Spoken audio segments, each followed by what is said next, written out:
दिल्ली विधानसभा चुनाव में अरविंद केजरीवाल की आम आदमी पार्टी को करारी हार का सामना करना पड़ा है। पार्टी को केवल 22 सीटें मिली, जबकि भारतीय जनता पार्टी ने 48 सीटें जीतकर लगभग 3 दशकों बाद सत्ता में वापसी की। इस हार ने आम आदमी पार्टी की राष्ट्रीय पार्टी का दर्जा बनाए रखने को लेकर सवाल खड़े कर दिए हैं, खासकर तब जब पार्टी के बड़े नेता जैसे मुख्यमंत्री अरविंद केजरीवाल और पूर्व उप मुख्यमंत्री मनीष सिसोदिया अपनी सीटें हार गए। आपको बता दें कि चुनाव आयोग ने अप्रैल 2023 में आपको राष्ट्रीय पार्टी का दर्जा दिया था। उसी समय तृणमूल कांग्रेस टीएमसी, राष्ट्रवादी कांग्रेस पार्टी एनसीपी और भारतीय कम्युनिस्ट पार्टी सीपीआई से ये दर्जा छीन लिया गया था। तो चलिए पहले ये जान लेते हैं कि राष्ट्रीय पार्टी का दर्जा क्या होता है और क्या आपसे अब ये दर्जा छिन जाएगा।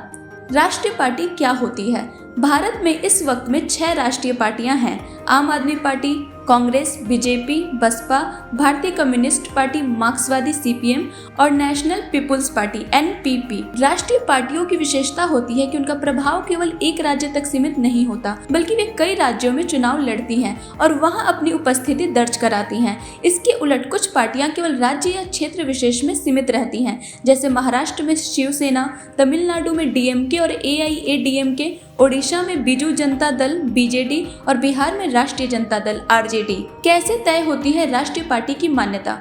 चुनाव आयोग के अनुसार भारत की राजनीतिक पार्टियों को 3 श्रेणियों में बांटा जाता है: राष्ट्रीय पार्टी, राज्य पार्टी, रजिस्टर्ड पार्टी। राष्ट्रीय पार्टी का दर्जा पाने के लिए किसी पार्टी को निम्नलिखित शर्तें पूरी करनी होती है। कम से कम 4 राज्यों में राज्य पार्टी का दर्जा प्राप्त हो, लोकसभा में कुल सीटों का 2% जीते और ये सीटें कम से कम 3 अलग अलग राज्यों से हो, लोकसभा या विधानसभा चुनाव में कुल वैध मतों का 6% प्राप्त करें और 4 लोकसभा सीटें जीते। राष्ट्रीय पार्टी का दर्जा क्यों जरूरी है? आपको बता दें कि राष्ट्रीय पार्टी का दर्जा मिलने से कई लाभ होते हैं, जैसे कि पूरे देश में एक निश्चित चुनाव चिन्ह मिलता है, जिससे मतदाताओं को आसानी होती है। नामांकन पत्र भरने के लिए केवल एक प्रस्तावक की जरूरत होती है। चुनाव आयोग से मुफ्त में 2 बार मतदाता सूची मिलती है।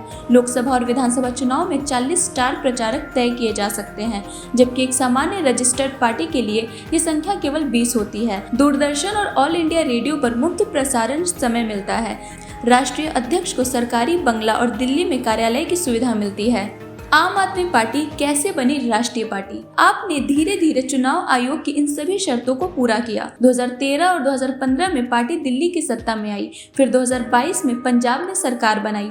गोवा विधानसभा चुनाव 2022 में इसे 6.77% वोट मिले। वहीं गुजरात विधानसभा चुनाव में 13% वोट प्राप्त किए। इसके बाद 4 राज्यों में राज्य पार्टी का दर्जा मिलने से 2023 में आम आदमी पार्टी को राष्ट्रीय पार्टी घोषित कर दिया गया। क्या अब आम आदमी पार्टी की राष्ट्रीय पार्टी की मान्यता खत्म हो जाएगी? इसका जवाब है नहीं।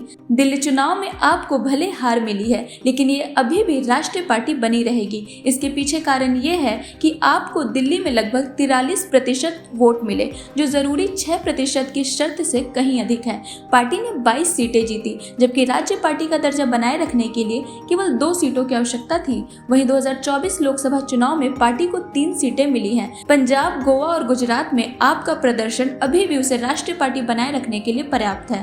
अगर राष्ट्रीय पार्टी का दर्जा खत्म हुआ तो क्या होगा? पार्टी का चुनाव चिन्ह पहले नंबर पर नहीं दिखेगा। चुनाव आयोग की सर्वदलीय बैठकों में आमंत्रण नहीं मिलेगा। प्रचार और चुनावी फंडिंग पर असर होगा। स्टार प्रचारकों की संख्या घटकर 20 रह जाएगी।